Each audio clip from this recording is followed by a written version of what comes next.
ಗೊತ್ತಿಲ್ಲ. ಸರಿ, ಅವರು ಮಾಡ್ತಾ ಇರ್ಬೋದು.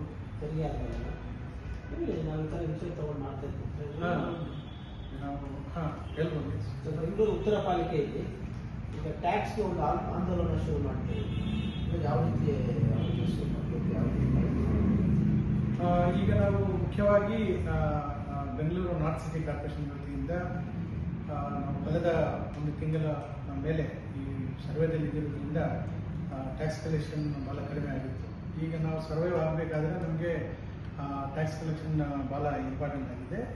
ಸೊ ಇದರಲ್ಲಿ ನಾವು ನಮ್ಮ ನಾರ್ತ್ ಪಾಲಿಕೆ ಲಿಮಿಟ್ಸಲ್ಲಿ ಸುಮಾರು 4,57,000 ಪ್ರಾಪರ್ಟಿಗಳು ಅಸೆಸ್ಮೆಂಟ್ ಆಗಿದ್ದಾವೆ.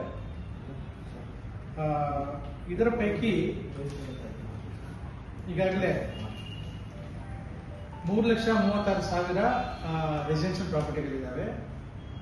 ಇದಾದಮೇಲೆ 15,000 ವಸತಿಯೇತರ ಅಂದರೆ ಕಮರ್ಷಿಯಲ್ ಪ್ರಾಪರ್ಟಿಗಳಿದ್ದಾವೆ. ಆಮೇಲೆ ಮಿಕ್ಸ್ಡ್ ಅಂದರೆ ವಸತಿ ಮತ್ತು ಕಮರ್ಷಿಯಲ್ ಪ್ರಾಪರ್ಟಿಗಳು ಸೇರಿ ಒಂದು 23,000 ಚಿಲ್ಲರೆ ಇದ್ದಾವೆ.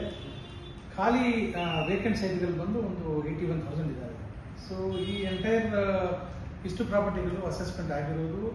ನಾವು ಅಮೌಂಟಿಗೆ ಬಂದರೆ 1,242 crores ನಾವು ಇಲ್ಲಿ ತೆರಿಗೆ ನಾವು ಕಲೆಕ್ಟ್ ಆಗಬೇಕು. ಈಗಾಗಲೇ ನಾನು ಹೇಳಿರುವ ರೆಸಿಡೆನ್ಷಿಯಲ್ ಮತ್ತು commercial mixed properties and then vacant sites ಎಲ್ಲ ಸೇರಿ 1,242 crores ನಮಗೆ ತೆರಿಗೆ ಸಂಗ್ರಹಣೆ ಮಾಡಬೇಕಾಗಿತ್ತು.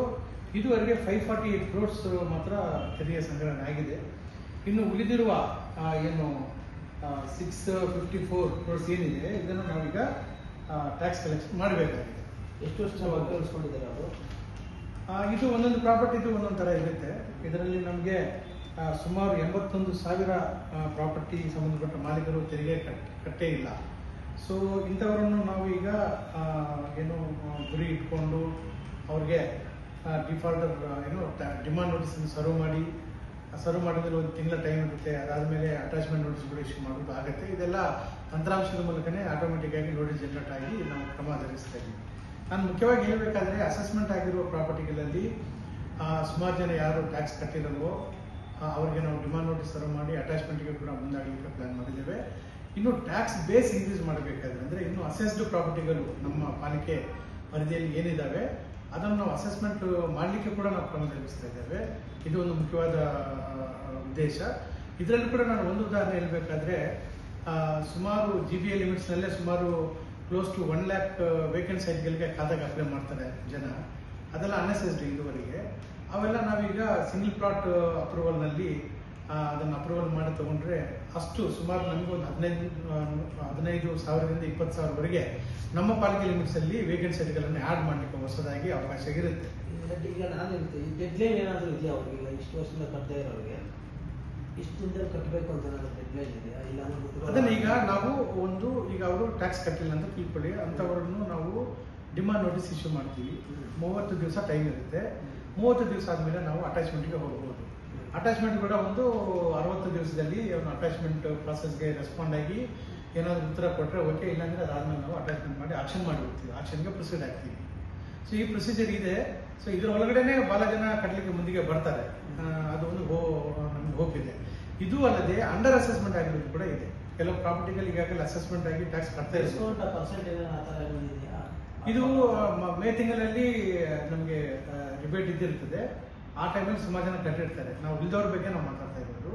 ಸೊ ಈಗ ಅಂಡರ್ ವ್ಯಾಲ್ಯೂ ಆಗಿರೋದು, ಅಂಡರ್ ಅಸೆಸ್ಮೆಂಟ್ ಆಗಿರೋದು ಕೂಡ ಈಗ ನಾವು ಡ್ರೈವ್ ಮೂಲಕ ಅದನ್ನು ಕೂಡ ನಾವು ಆ್ಯಕ್ಚುಲಿ ಫೀಲ್ಡ್ ವಿಸಿಟ್ ಮಾಡಿ ಅದನ್ನು GPS ಮಾಡೋದು ಅಥವಾ ಟೋಟಲ್ ಸ್ಟೇಷನ್ ಸರ್ವೆ ಮಾಡೋದ್ರ ಮೂಲಕ ಆ್ಯಕ್ಚುಯಲ್ ಸ್ಟ್ರಕ್ಚರ್ ಏನಿದೆ ಅದಕ್ಕೆ ನಾವು ಕ್ಯಾಲ್ಕುಲೇಟ್ ಮಾಡಿ ಅವ್ರು ಏನು ಪೇ ಮಾಡ್ತಾ ಇದ್ದಾರೆ ಈಗಾಗಲೇ ಸೆಲ್ಫ್ ಅಸೆಸ್ಮೆಂಟ್ನಲ್ಲಿ ಈಗ ನಾವು ಏನು ವ್ಯತ್ಯಾಸ ಇದೆ ಅದನ್ನು ಕೂಡ ಆ್ಯಡ್ ಮಾಡಿ ನಾವು ಅದು ಕೂಡ ನಮಗೆ ಅಡಿಷನಲ್ ಟ್ಯಾಕ್ಸ್ ಬರೋ ಸಾಧ್ಯತೆ ಇರುತ್ತೆ. ಫಾರ್ ಎಕ್ಸಾಂಪಲ್ 10 ಇಯರ್ಸಿಂದ ಅವ್ರು ಟ್ಯಾಕ್ಸ್ ಕಟ್ಟಿಲ್ಲ. ಸೊ ಅಂಥವ್ರಿಗೆ ಒನ್ ಟೈಮ್ ಸೆಟಲ್ಮೆಂಟ್ ಅಂತ ಹೇಳಿ ಏನಾನ ಸ್ವಲ್ಪ ರಿಯಾಯಿತಿ ಕೊಡೋಲ್ಲ ಆ ಥರ ಆಫರ್ ಈ ಹಿಂದೆ ಒನ್ ಟೈಮ್ ಸೆಟಲ್ಮೆಂಟ್ ಆಗಿದೆ, ಅದೆಲ್ಲ ಈಗ ಮುಗಿದಿದೆ. ಈಗ ಅದಕ್ಕೆ ಅವಕಾಶ ಇಲ್ಲ. ಅದಾದ್ಮೇಲೆ ಕೂಡ ಕಟ್ಟಿರೋರು ಬಹಳ ಜನ ಇದ್ದಾರೆ. ಸೊ ಅಂಥವ್ರ ಬಗ್ಗೆ ನಾವು ಹೇಳ್ತಾ ಇದ್ದೀವಿ. ಅವರಿಗೆ ಈಗ ಡಿಮಾಂಡ್ ನೋಟಿಸ್ ಸರ್ವ್ ಮಾಡೋದು, ಆಮೇಲೆ ಅಟ್ಯಾಚ್ಮೆಂಟ್ಗೆ ಮುಂದಾಗೋದು ನಾವು ಮಾಡ್ತೀವಿ. ಆಕ್ಷನ್ ವರ್ಗು ಕೂಡ ಮಾಡ್ತೀವಿ. ಈಗ 60 ದಿನದಲ್ಲಿ ನಾವು ಆಕ್ಷನ್ ಪ್ರೊಸೀಡ್ಸ್ ಸ್ಟಾರ್ಟ್ ಆದಮೇಲೆ 60 ದಿವಸ ಮತ್ತೆ ಟೈಮ್ ಇರುತ್ತೆ ಅವರಿಗೆ. ಅದಾದಮೇಲೆ ನಾವು ಅದನ್ನು ಆಕ್ಷನ್ ಮಾಡಬೇಕು. ಈ ಖಾತಾ ವೈಸು ಡಿವೈಡ್ ಆಗಿದೆ. ಅಂದರೆ ಈ ಕಮರ್ಷಿಯಲ್ ಏನು ಪ್ರಿವಿಯಸ್ಲಿ ಇತ್ತು ಅದರ ಕೇಸ್ನಲ್ಲಿ ಕಲೆಕ್ಟ್ ಮಾಡಿ. ಹೌದು ಅಸೆಸ್ಮೆಂಟ್ ಏನಾಗಿತ್ತಲ್ಲ ಅದರಲ್ಲಿ ಮಾತ್ರ ನಾವು ಈ ಆಕ್ಷನ್ಸ್ ಎಲ್ಲ ತಗೊಂತೀವಿ. ಅನ್ಎಸೆಸರಿ ಏನಿದೆ ಅದನ್ನು ಸಪ್ರೇಟ್ ಡ್ರೈವರ್ ಅದನ್ನು ಕೂಡ ನಾವು ಮಾಡ್ತಾ ಇದ್ದೀವಿ. ಹೊಸ ಪ್ರಾಪರ್ಟಿಯನ್ನು ಹುಡುಕಬೇಕು, ಹುಡುಕಿ ಅದನ್ನು ಟ್ಯಾಕ್ಸ್ನಲ್ಲಿ ತರಬೇಕು, ಅದನ್ನು ಕೂಡ ನಾವು ಮಾಡ್ತಾ ಇದ್ದೀವಿ. Thank you. ಇನ್ನೊಂದು